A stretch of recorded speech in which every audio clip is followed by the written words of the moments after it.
JEE means inorganic chemistry हमारा chapter है coordination compounds और हम मीन्स के प्रीवियस ईयर क्वेश्चंस कर रहे हैं।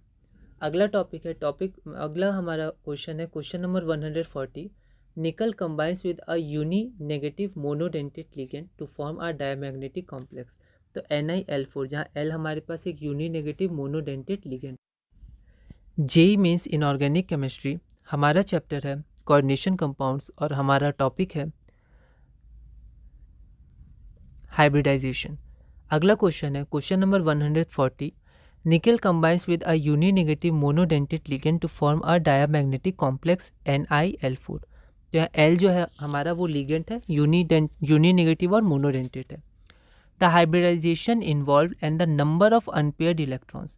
तो सबसे पहले हमें हाइब्रिडाइजेशन पता करनी है, फिर नंबर ऑफ अनपेयर्ड इलेक्ट्रॉन क्या है इसमें।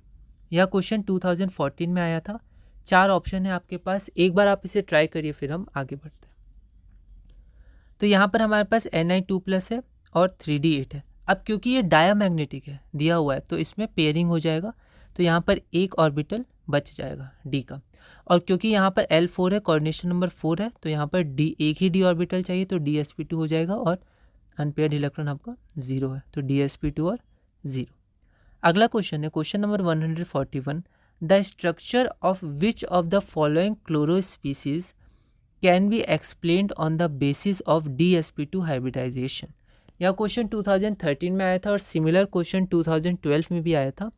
तो आपके पास 4 ऑप्शन है, तो इनमें से किसका स्ट्रक्चर DsP2 हाइब्रिडाइजेशन से एक्सप्लेन किया जाता है या किसका DsP2 हाइब्रिडाइजेशन होता है।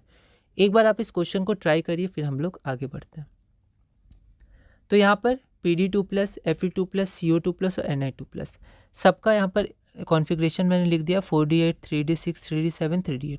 तो Cl क्या है, वीक फील्ड लिगेंड। अब वीक फील्ड लिगेंड तो पेयरिंग नहीं करवाएगा, तो सबका क्या sp3 होगा। इन तीनों का तो sp3 होगा, है ना, ये तीनों कॉम्प्लेक्स का sp3 हो जाएगा। ठीक है, ये हमने देखा है इन तीनों को sp3।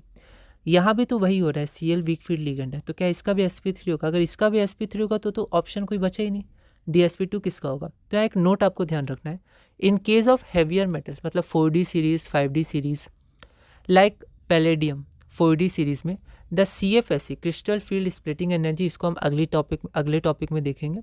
तो CFSE क्या होता है, स्क्वायर प्लेनर कॉम्प्लेक्स के लिए वो इंक्रीज कर जाता है, जिसके कारण वीक फील्ड लिगेंड भी पेयरिंग करवा सकता है ना। तो पेयरिंग कब होता है कि जब CFSE ग्रेटर होता है, हमारा डेल ग्रेटर होता है पेयरिंग एनर्जी से।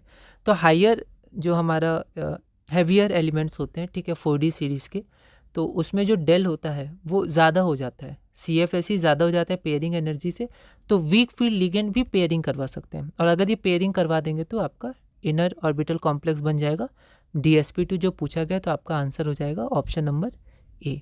ठीक है, तो ये वाला इसको ध्यान रखिएगा। अगला क्वेश्चन है हमारा question number 142। A square planar complex is formed by hybridization of which atomic orbitals। ये हमारा लास्ट क्वेश्चन है इस टॉपिक का, और अगली टॉपिक में हम CFSE crystal field splitting energy और कलर ऑफ कंपाउंड्स, वेवलेंथ क्या ऑब्जर्व करते हैं, कौन सा कलर शो करते हैं, और CFSE कितना होता है ना। तो ये बहुत इंपॉर्टेंट टॉपिक है और इससे बहुत सारे क्वेश्चन आए हैं मेंस में, तो वो हम लोग इस क्वेश्चन के बाद शुरू करेंगे। तो ये आखिरी क्वेश्चन है इस टॉपिक का। तो a square planar complex is form by hybridization of which atomic orbitals, है ना। NCERT रीडिंग बहुत ज़रूरी है, आप NCERT ज़रूर रीड करिएगा। तो आप एक बार ये क्वेश्चन को ध्यान दीजिए, इस क्वेश्चन को ध्यान रखिएगा ना, ये स्पेशल क्वेश्चन है। तो ये सब क्या होता है, ये सब हर जगह आपको मिलते नहीं हैं, ठीक है, तो इसलिए आपको इनके नोट्स बनाने बहुत ज़रूरी है। तो जहाँ से भी आपको ये स्पेशल क्वेश्चन या स्पेशल कॉन्सेप्ट मिले तो अपने नोट्स बनाइए और आगे बढ़िए।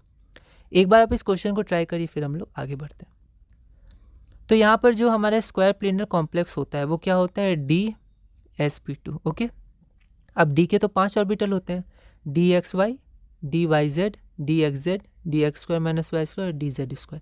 S का तो एक ही ऑर्बिटल होता है, ठीक है, पर P के तो 3 होते हैं, PX, PY और PZ। अब D में से एक लिया गया तो 5 में से कौन सा लिया गया, S तो एक ही है तो एक ही लिया जाएगा, और P तो 3 है तो 3 में से 2 कौन से लिए गए, ठीक है। तो ये क्वेश्चन पूछा गया, तो आप यहाँ देखिए और इसको ध्यान रखिएगा कि जो 5 ऑर्बिटल होते हैं वो इस तरह से होते हैं, ऐसे ये डी जनरेट होते हैं, ठीक है, पर इनका क्या होता है, नाम ऐसे होता है, पहला ये, दूसरा ये, तीसरा, चौथा, पाँचवा, है ना, स्क्वायर प्लेनर कॉम्प्लेक्स के लिए, ठीक है। तो ये लास्ट वाला क्या होता है, DX² - y², ठीक है।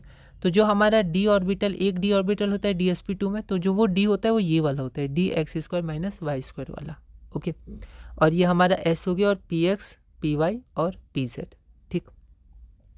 तो यहाँ पर px, py, pz में px लिया जाता है और py लिया जाता है, ठीक है। तो ये थोड़ा थ्योरेटिकल कॉन्सेप्ट है, तो आप इसको ध्यान रख सकते हैं ना, और कहीं आपको इसकी इन्फॉर्मेशन मिले तो आप वहाँ से पढ़ सकते हैं और अपने नोट्स बना सकते हैं, पर ज़्यादा डिटेल में नहीं, आप बस इसको ध्यान भी रख सकते हैं, ओके। तो यहाँ पर आपका आंसर हो गया dx² minus y², px, py और x, जो हमारा ऑप्शन नंबर बी हो गया। तो हमने ये टॉपिक पूरा किया। अगली वीडियो से हम टॉपिक नंबर 8 शुरू करेंगे, CFSE, crystal field splitting energy and colour, और इस चैप्टर में आगे बढ़ें।